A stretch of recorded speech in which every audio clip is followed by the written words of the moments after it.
Paciente femenino de 40 años, antecedente de falta de eliminación de gases y heces, de 3 días de evolución, distensión abdominal, dolor abdominal intenso, vómitos, de aspecto y contenido fecaloideo recientes, malestar general, tercera vez que presenta el cuadro y acude a urgencias acompañada de sus familiares cercanos. La pregunta 1. De primera impresión, usted como primer contacto piensa en síndrome histérico obstructivo, síndrome infeccioso intestinal, síndrome obstructivo intestinal, síndrome hemorrágico, ninguna. Obstructivo intestinal. La respuesta es C, obstructivo intestinal, de lejos, ¿no? 2. Entre los exámenes solicitados, los más acertados para esta patología son endoscopia alta, rayos X de abdomen, ecografía abdominal, laboratorio de rutina, resonancia magnética. Rayos X. Rayos X de abdomen. B sería, ¿no? B. Beta. Son datos o signos que pueden ayudar en el diagnóstico los siguientes: la anamnesis, la inspección del paciente, la radiología de abdomen, el examen físico de abdomen, todas son verdaderas. E. 4. Son datos de alarma en este paciente los siguientes: fiebre y malestar general, hipopnea y desaturación, taquicardia constante, dolor agudo e intenso. Todas las anteriores son correctas. No, la respuesta es B. Hipopnea y desaturación. ¿Cuál es la que lleva riesgo la vida?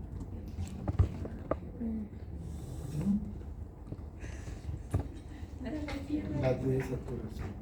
La hipopnea. Los pacientes están. B. 5.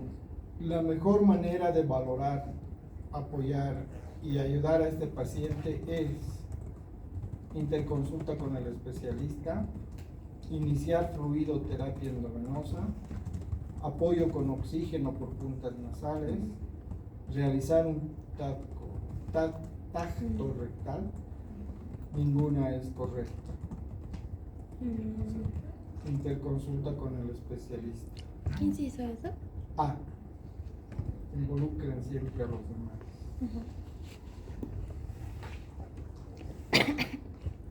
Paciente de 25 años de edad, casada, nulípara, con cuadro de 12 horas de evolución. Acude con dolor abdominal difuso, progresivo, mareo, náuseas sin llegar al vómito. No elimina gases. Al examen se observa con palidez generalizada, malestar general, el abdomen levemente distendido, doloroso a la palpación en cuadrantes inferiores, con datos de irritación peritoneal. Los signos vitales son frecuencia cardíaca 110 por minuto, frecuencia respiratoria 24 por minuto, temperatura 37.1, presión arterial 90-50 milímetros de mercurio, saturación de oxígeno 90%. Pregunta. Señale los datos de alarma de la paciente: irritación peritoneal, taquicardia y palidez, hipotensión y malestar. Todos los anteriores, ninguno de los anteriores. ¿Irritación? ¿Irritación? Todos los anteriores. ¿Cuál es? La irritación peritoneal es indicación quirúrgica. La taquicardia y palidez, la hipotensión y malestares, hemorragia. ¿Qué inciso daría? D. D. 7. La conducta a seguir es hospitalizar al paciente, monitorización, interconsulta con la especialidad, iniciar reanimación, todas las anteriores. ¿Qué hacen? Todas, pues, Sí. porque tienen que no se puede ir a su casa, tienen que Claro. ponerle un monitor, involucrar al especialista y iniciar reanimación, o sea, soluciones o sangre, ¿verdad? Inciso E. 8. Como apoyo diagnóstico, usted solicita tomografía de abdomen, laboratorio de rutina, laboratorios especiales, radiología de abdomen o no necesita apoyo. Radiología. Estamos pensando en un síndrome hemorrágico. ¿Cuáles eran las otras opciones? Tomografía, laboratorios de Tomografía. rutina, laboratorios especiales, radiología de abdomen y no necesita apoyo. Está sangrando, ¿no?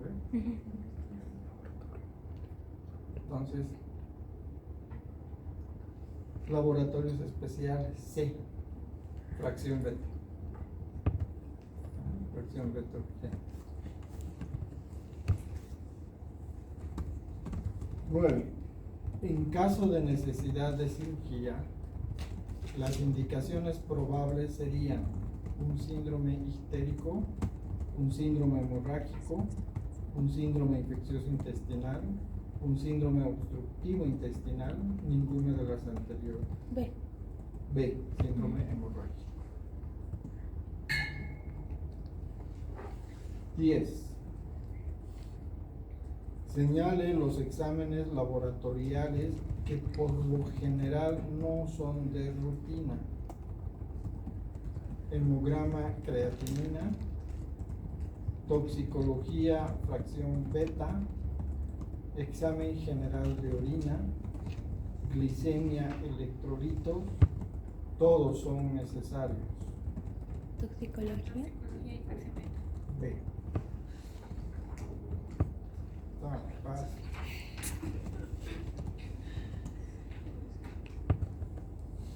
Segunda parte. Preguntas de selección múltiple con una sola respuesta. En serio, necesito la respuesta correcta. Tratamiento definitivo de una hernia de pared abdominal. Grafia del defecto, bajar de peso, colocar una malla, AIC o ninguna. Ay, sí. ¿Cuál es el tratamiento definitivo?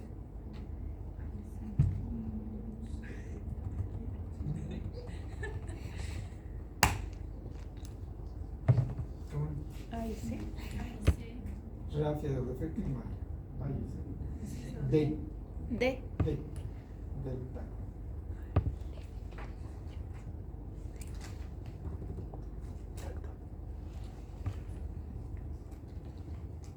Complicaciones de una hernia de pared. Tornarse estrangulada, trombosis de la hipogástrica, hemorragia digestiva, síndrome de Fournier, todas. La respuesta es A, estrangulada.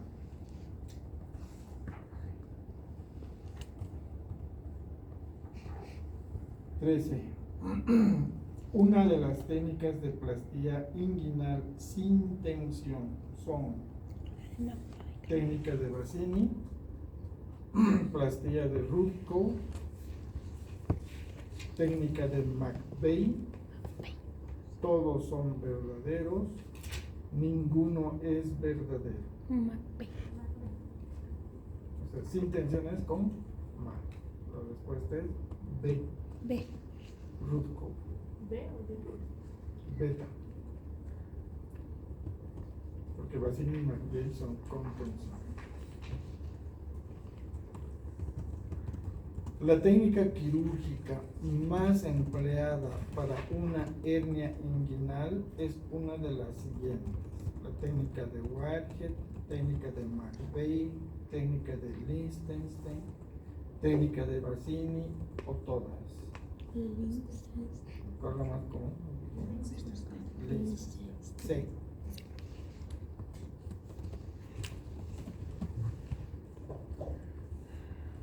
15. El abdomen agudo como síndrome hemorrágico puede presentar dolor abdominal inespecífico, tumor de pared irreducible, hematoquesia o hematemesis, distensión abdominal y timpanismo, estado séptico del paciente.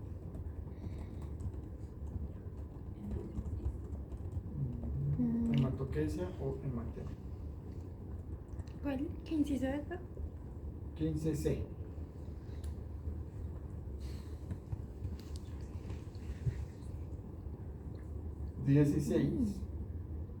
Los componentes de una hernia son dilatación de los componentes hipogástricos, el defecto saco y contenido, que sea reducible o irreducible, tumor doloroso irreductible o ninguno de ellos.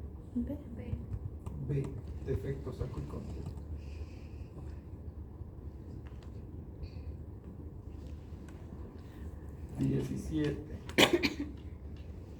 Para la detección temprana de un síndrome abdominal oclusivo están indicados endoscopía, sangre oculta en heces, tomografía virtual, radiología de abdomen, Sí. ecografía abdominal, Radiografía. radiología de abdomen. ¿Inciso doctor? Eso es D, delta. 18. Tratamiento médico o conservador de una hernia inguinal. A. Baños de asiento, bajar consumo calórico, esfinterotomía, plastía con tensión, o ninguno es correcto.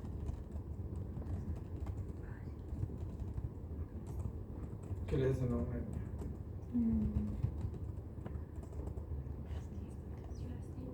Conservador. Tratamiento conservador, o sea que no. Nada. Ninguno. No hay tratamiento conservador, o sea, no. El defecto no se va a hacer. Haga lo que haga, no se va a hacer. Más bien va a crecer. Sería ninguno, ¿no? ¿Doctor? Ninguno. ¿Qué inciso doctor? E. ¿Qué? E. Yo puse D. 19.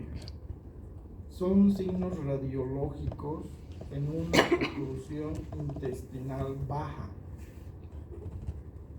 Imagen en grano de café, signo de la escalera, Yo puse aire subdiafragmático, eso. aire son correctos, ninguno es correcto. Aire subdiafragmático. Oclusión intestinal baja. De columnas, signo de pilas.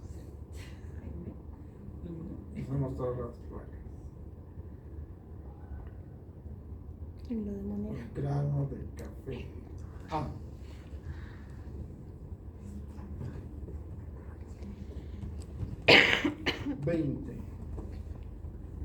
El signo radiológico de aire subdiafragmático es un dato de perforación de un apéndice secal, perforación de una úlcera péptica, perforación de intestino delgado, perforación de intestino grueso.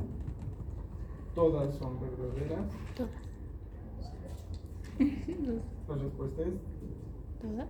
E. Todos son vísceras huecas. Por ser perforación, ¿no? En la víscera hueca hay aire, si hay aire afuera, es afuera. Ujú. 21. Son factores de riesgo para la aparición de una hernia de pared los siguientes: aumento de peso, factores congénitos, factores dietéticos, presión abdominal elevada, todas.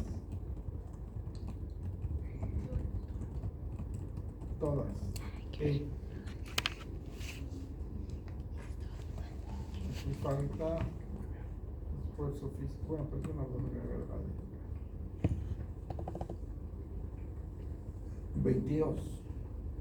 Una desventaja de la ecografía abdominal es: no requiere sedación, no es terapéutica, requiere preparación previa, solo A y C son correctas, ninguna es correcta. Estamos de la desventaja.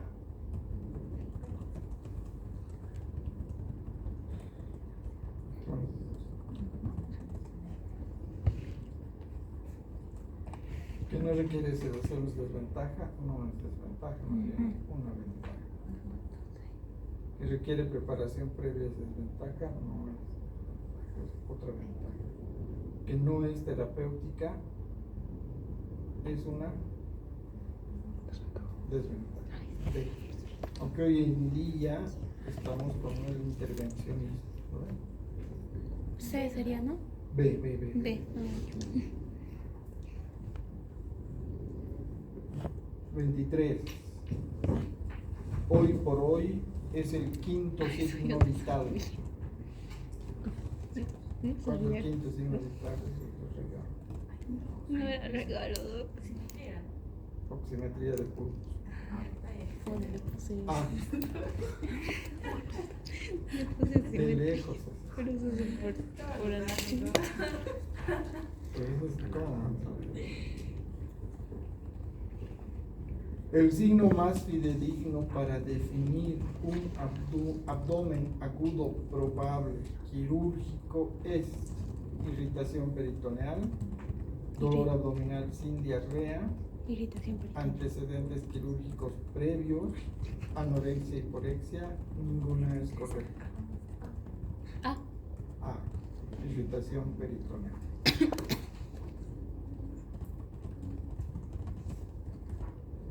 25. Tumor que protruye a través del orificio inguinal profundo. Recibe el nombre de hernia indirecta. Sí. ¿Quién se hizo eso? A. 26.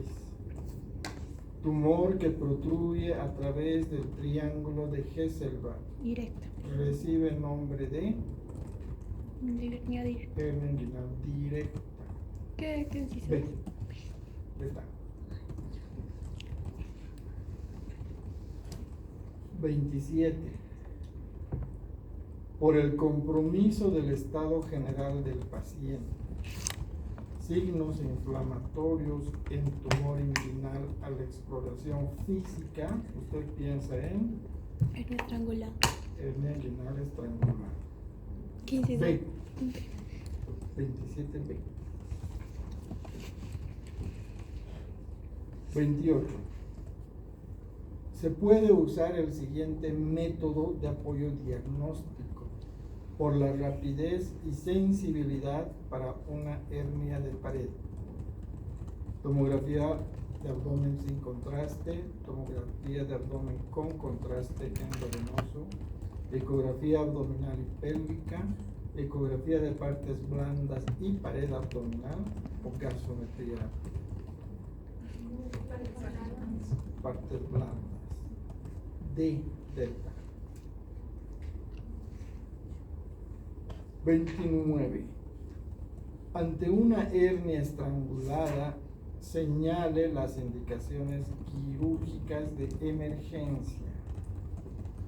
A. Todos los signos y síntomas indican probable encarcelamiento complicado. La presencia de la tétrada de Celso indica probable compromiso vascular. Estamos hablando de indicaciones quirúrgicas de emergencia, ¿verdad? Por las náuseas acompañadas de vómitos, muestra probable compromiso intestinal. El tiempo de evolución es importante para evitar mayores complicaciones. Todos los incisos anteriores son correctamente fundamentados. Todos. Todos. Y porque estamos hablando de un encarcelado, ¿no? Estamos hablando de concepto. 30.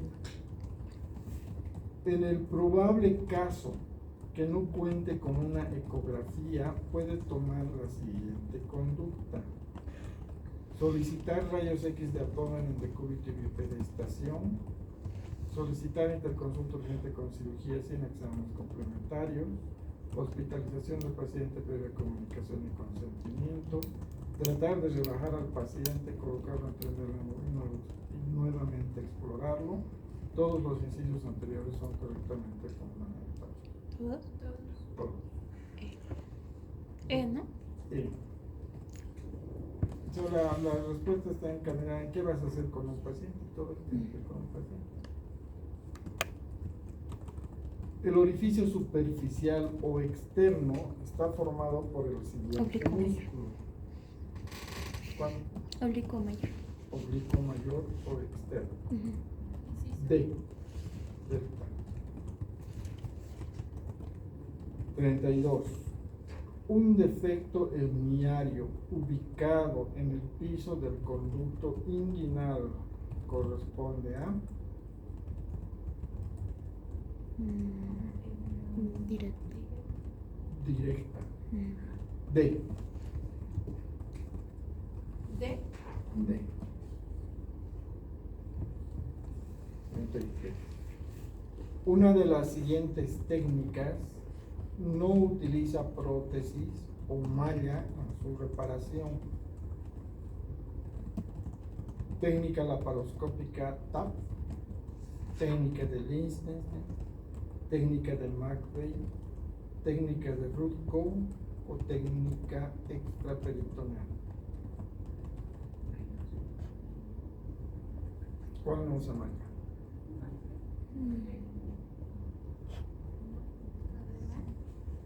McVeigh. C.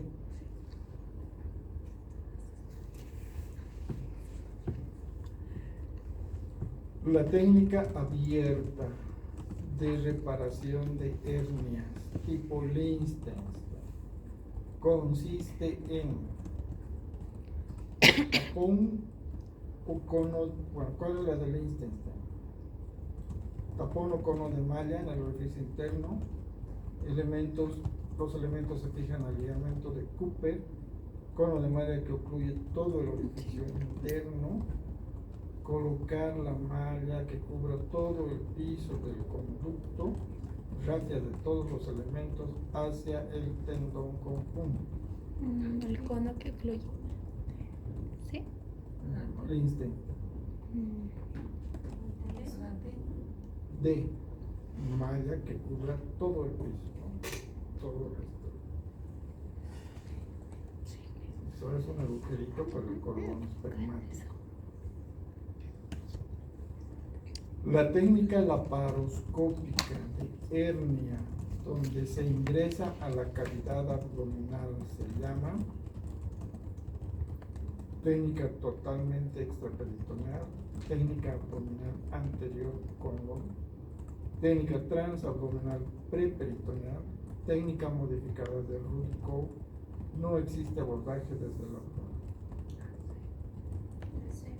La C. Fácil.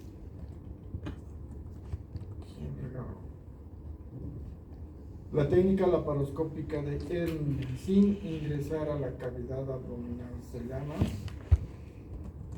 laparoscopía que no entra a la cavidad. TEP, totalmente extraperitoneal. C. reclamos.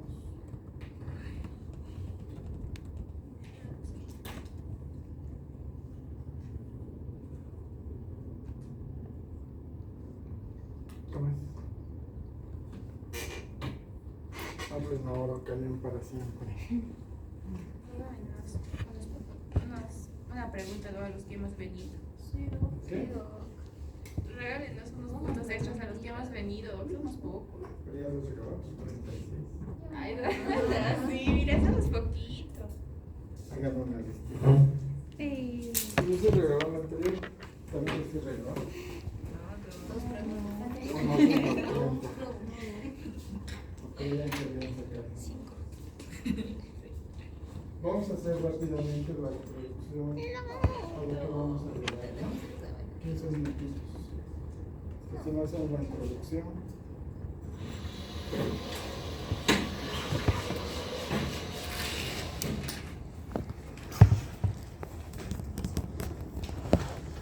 Estás haciendo, ¿no? Había una o dos que yo no discutiría después.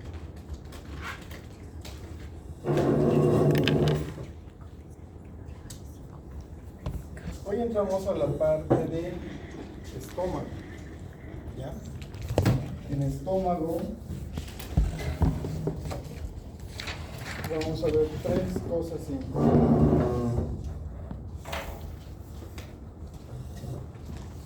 Entonces, este es el estómago.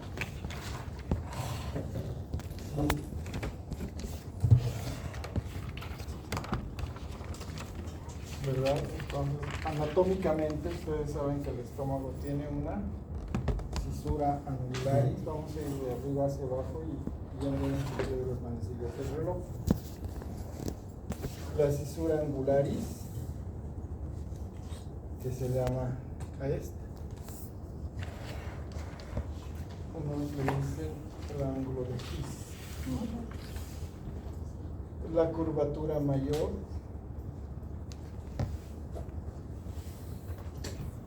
y la curvatura menor.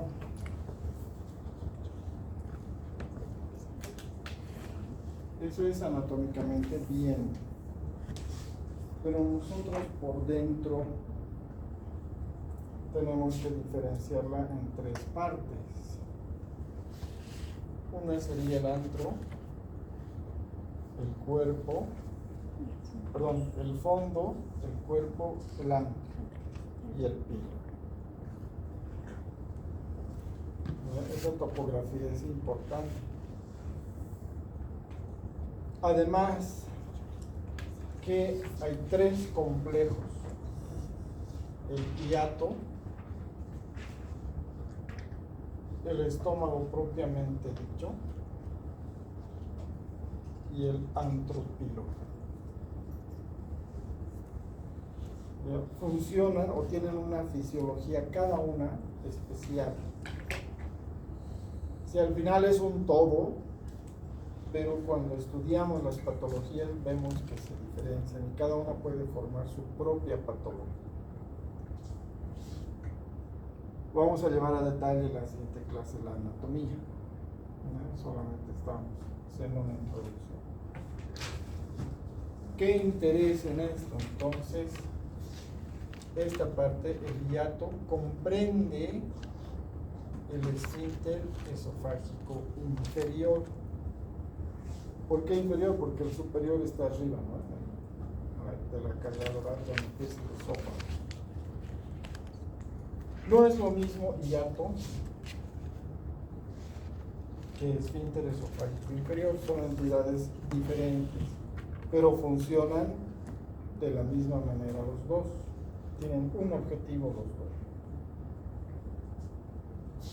El antro, perdón, el fondo, el cuerpo y el antro tienen características fisiológicas diferentes que generalmente varían en la secreción y en la motilidad, ¿verdad? Principalmente desde el punto de vista estructural, la estructura es diferente. Y el antropíloro, que su bomba, que su nombre lo indica, se llama bomba pilórica. Y hace lo mismo que cualquier bomba, o sea, bombea. Eso es lo que hace el estómago. ¿Qué es importante de esta parte? Que vamos a ver un conjunto de patologías que nos introduce, o ya hemos visto, en lo que es el abdomen agudo. Antiguamente se operaba estómago igual que la vesícula, con la misma frecuencia, los dos. ¿Por qué? Por la enfermedad acidopéptica. Por eso se operaba muchísimo. Hasta que se descubrió al Helicobacter pylori. Y ya se deja de operar todas las consecuencias patológicas que había en el estómago. Y hoy son contadas, ¿ya? Son contadas. Ya debí de ver en cirugía 1 las que intervienen en el hiato, las hernias por reflujo, ¿verdad? La fundificatura de Nissen, etcétera, etcétera, etcétera. Y las demás todavía competen, pero la mayoría tiene tratamiento conservador. Nosotros, ¿qué tenemos en estos síndromes? El más conocido es la enfermedad ulcerosa. La enfermedad acidopéptica se usa de manera general, ¿ya? Úlceras, gastritis, sintomatología del cáncer, misceláneas como esofagitis, reflujo alcalino, reflujo biliar, etcétera, etcétera. Son un montón de patologías. Incluso se pueden meter aquí los síndromes de postcolecistectomía, ¿ya? O los síndromes de disquinesia biliar. Inclusive esos podemos meter. Pero desde el punto de vista quirúrgico, solo nos interesa en estos las 3 complicaciones severas, que son la hemorragia, que nos daría un síndrome hemorrágico. Después el obstructivo, que nos daría un síndrome obstructivo. Y la perforación, que nos daría un síndrome inflamatorio irritativo, claramente químico, ¿no? Por la quemadura química que va a sufrir el cuerpo. Todo lo demás de la enfermedad acidopéptica es para el clínico, o sea, todo lo va a ver el que ve enfermedad clínica, no así el quirúrgico. Para nosotros, en el hemorrágico, ¿qué vamos a ver? ¿O qué vamos a...? Bueno, primero, ¿qué vamos a ver en el hemorrágico? Ya hemos visto, ¿verdad? Que sería taquicardia, hipotensión. ¿Qué más? Shock. ¿Cómo tratamos esto?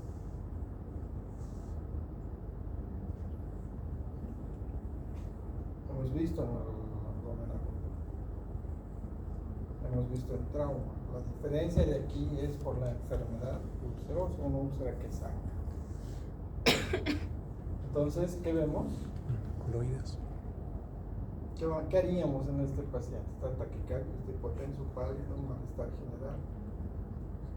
¿Qué vamos a ver? Este generalmente se acompaña de hematemesis, vómica y hematoquesia o más que todo melena. Esos son datos de que está sangrando el tubo digestivo.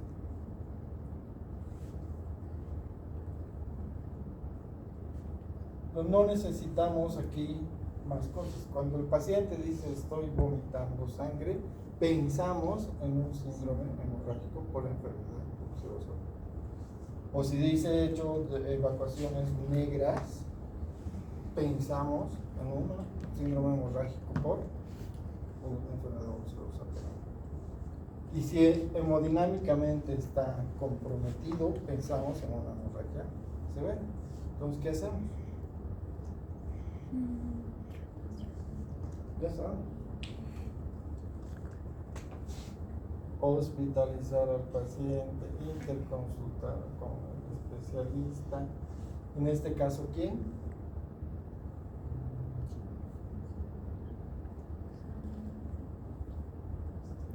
¿A quién me vengo? ¿Quién sería el especialista que vería eso? Al gastro. Gastroenterólogo de primera instancia. Antes era directo al cirujano y al gastroenterólogo o al que hace endoscopía. El primer tratamiento es la endoscopia. Involucrar al especialista, monitorización y reanimación. ¿En qué consiste la reanimación? Sangre. ¿Ya? Sangre por sangre.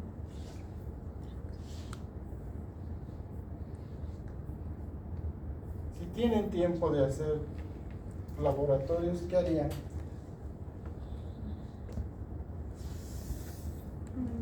O gabinete.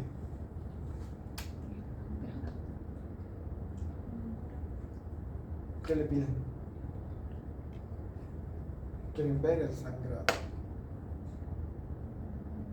Hemograma. ¿Mm? Hemograma. Ya, laboratorios de rutina. Hemos dicho, ¿verdad? Hemograma, glicemia, urea, creatinina y orina por ser. Ese es el de rutina. ¿Qué más?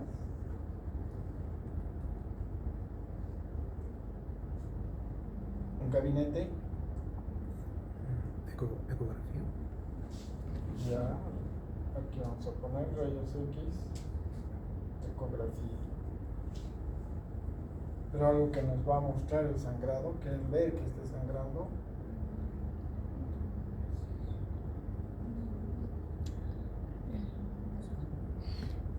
Endoscopía. Si lo están llevando al gastro para eso. A ver. Porque el gastro no va, puede ser que no inicie esto, muy poco sí. Más bien él va a llamar al terapista o va a llamar a otro que se haga cargo de la reanimación. Pero lo que nos interesa es la endoscopía. ¿Por qué? Porque esta es diagnóstica y terapéutica. Pueden continuar el paso. Tomografías, todo lo demás, ya es cuando hay mucha. Entonces, ese es el síndrome hemorrágico en el caso de la enfermedad ulcerosa. Mucho depende de la estabilidad del paciente. La melena generalmente ha transcurrido ya por lo menos 24 horas de que se ha iniciado el sangrado, por lo menos, si es que no es más. Y la sangre es hiperosmolar, funciona como un catártico, entonces el paciente tiene diarrea, por eso sale como diarrea negra. Si está estable puede ser que ya haya dejado de sangrar, pero necesitamos este esquema. Tenemos que estar seguros. Si tiene vómito hematemesis, está con sangrado activo. Entonces, esto es urgente. Esto es urgente. Esa es la forma de afrontar al síndrome hemorrágico. ¿Cómo viene el obstructivo?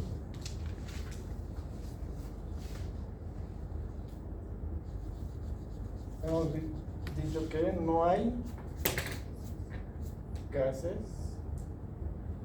puede o no haber heces porque estamos en la parte alta, ¿no ve? Pueden haber incluso escasos gases porque todavía aquí tiene un resto de intestino.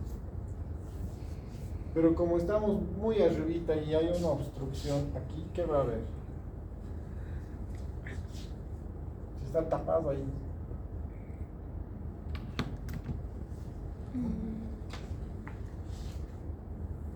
Vómito. Los vómitos son tempranos. Si está tapado, no pasa el alimento, ¿no? Y vomita su alimento. Puede ser agudo, o sea, súbito, o puede ser progresivo.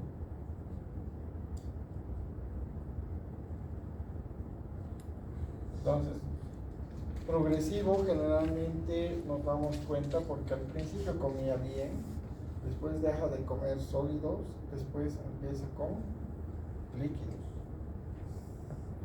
¿Por qué? Porque si come sólidos no pasa rápido y vomita, pero los líquidos los tolera. Y al final cuando está más cerrado, entonces vomita. Ya no puede comer los líquidos. Entonces, ¿qué nos habla esto? Que esto se está cerrando. Lo más frecuente, dibujo aquí porque lo más frecuente son las estenosis, cuando hay úlceras. Pero si la obstrucción es aquí, estamos hablando de un tumor o un cáncer. Entonces, es lo más aproximado que vemos. Y obviamente vamos a tener compromiso del estado general. Hay signos de alarma aquí, no hay muchos porque es progresivo. Generalmente vamos a encontrar deshidratación, desnutrición y pérdida de peso. ¿Por qué será la pérdida de peso? Porque vomita. Casi cuando vomitan pierden peso. Por la deshidratación. Pues cuando deshidratan pierden peso.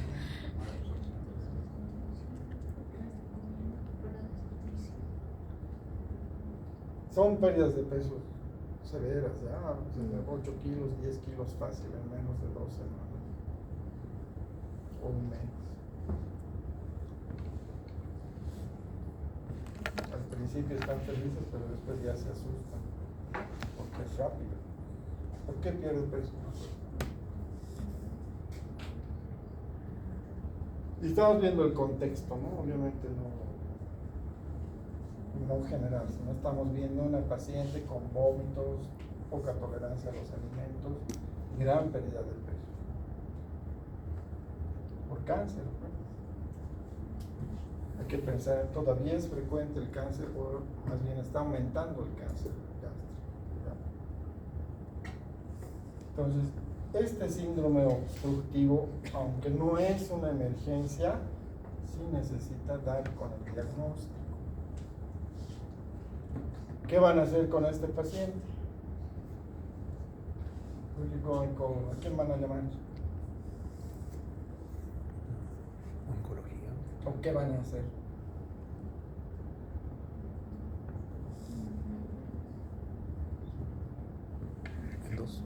¿Se hospitaliza?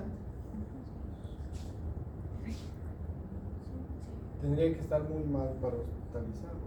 Realmente, como hemos dicho, es un mes, a veces semanas en caso de cáncer. O el progresivo es en meses o incluso años. Entonces no es urgente. Tendría que estar muy comprometido para hospitalizar. ¿Interconsultamos? Sí, con el gastro. Involucramos al especialista. ¿Qué le pedimos?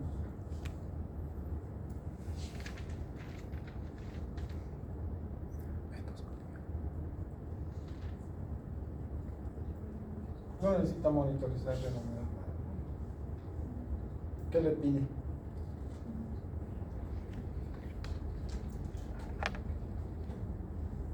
Pensemos. Tomografía. La medicina es razonamiento.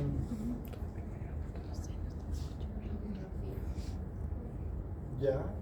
Solo radiografía. Mejor si tiene medio de contraste.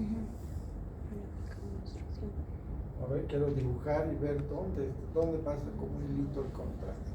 Después, endoscopía. El gold estándar como un diagnóstico en este caso es la endoscopia. Obviamente, laboratorios de rutina. La endoscopía también puede ser diagnóstica y terapéutica. ¿Qué me va a decir? Está ocluido, ahí hay un hoyito y no puedo pasar. Y lo he dilatado, o sea, se pone un globo y se hace sesiones de dilatación como primer intento. Y el de perforación.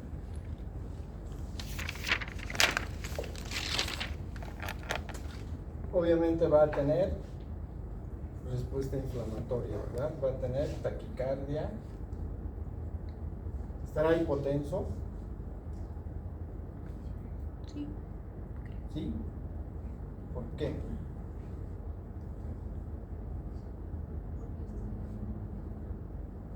Está perforado, está abierto. Tiene un pollo. Está escapando.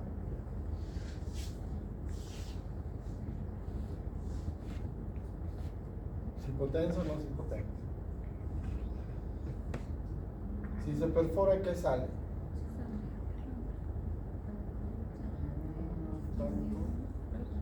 Sangre, pero no mucho.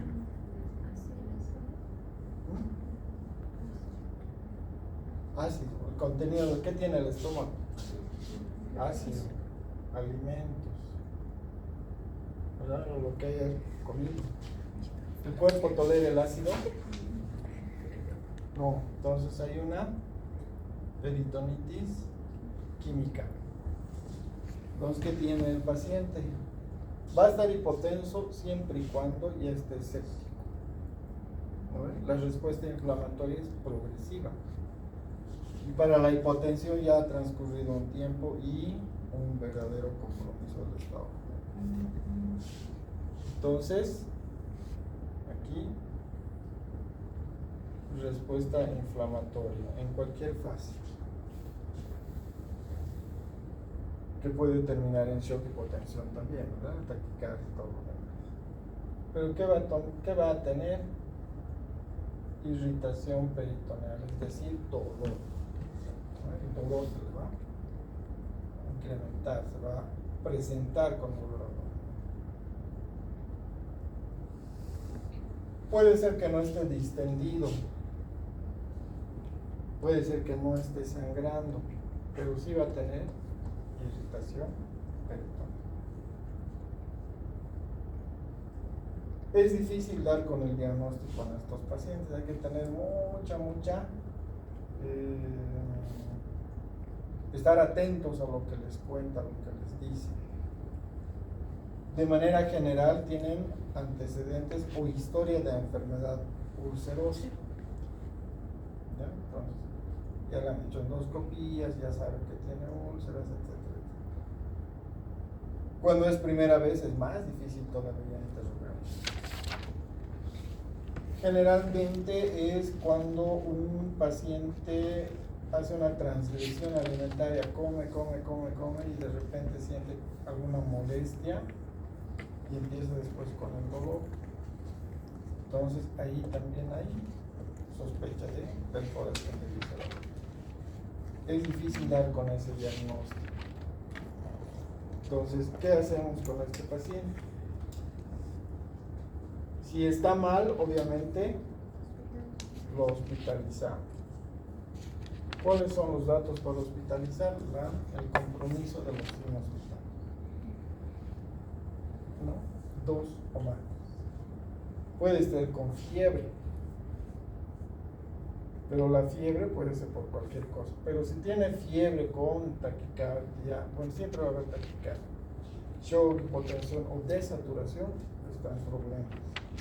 Si está hipotenso y tiene además taquicardia o shock o desatura, está en problemas, ¿no? Entonces es mejor no dejarlo ir, por lo menos hasta que el especialista le descarte alguna cosa. Lo monitorizamos siempre y cuando tenga compromiso de los signos vitales. Estamos hablando de una urgencia. Pero si no tiene nada de eso, o tiene solo taquicardia, o el dolor y no hay mucho compromiso porque es agudo, tenemos que hacerle exámenes. ¿Qué exámenes?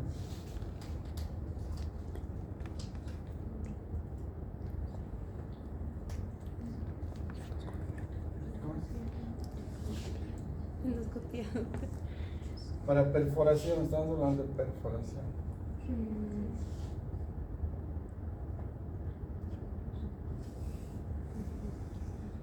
Ya hemos hablado del abdomen oculto. Todo esto es presentación de abdomen. Rayos X. ¿Qué estamos buscando en rayos X?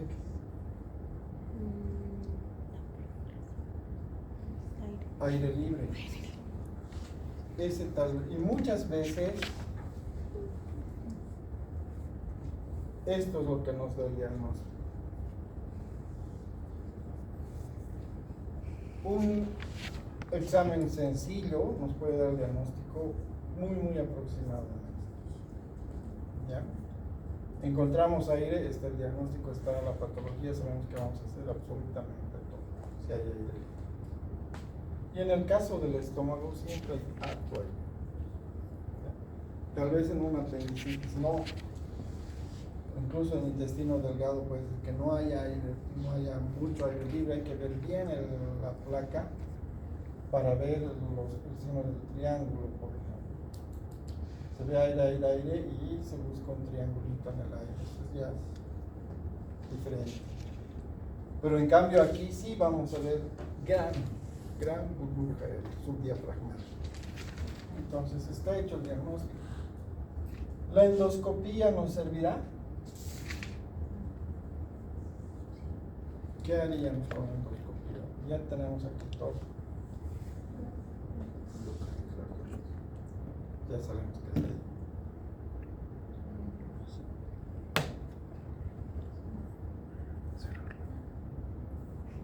Además, en la endoscopía alta llega hasta segunda, incluso tercera porción del duodeno. La alta. Esófago gastroduodenal. La baja es la colonoscopía. Y aún así se dice que apenas un 60% de los profesionales y colegas llegan al 7. Un 40% no.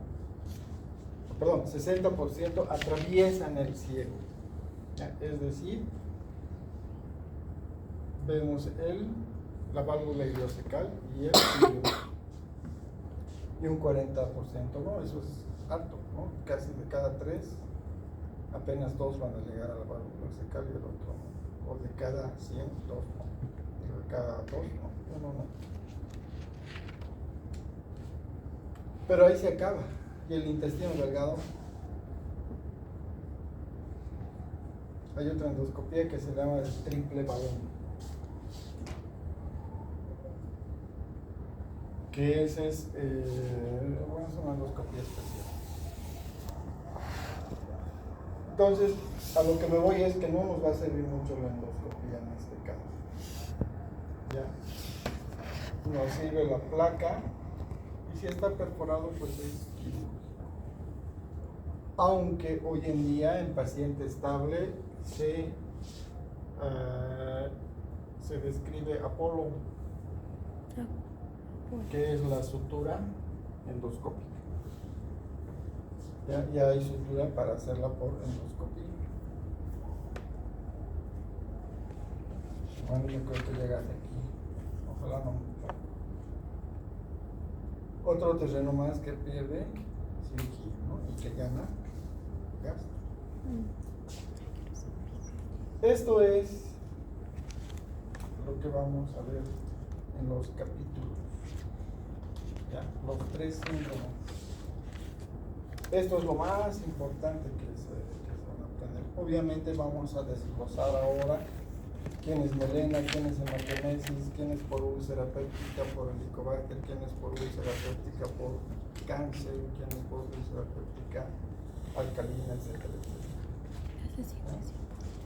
En la obstrucción generalmente son úlceras que se cicatriza y obviamente se estenosa, se vuelve estenosa. Y en la perforación o es una úlcera benigna perforada o es cáncer. Que esos son nuestros temas consecutivos.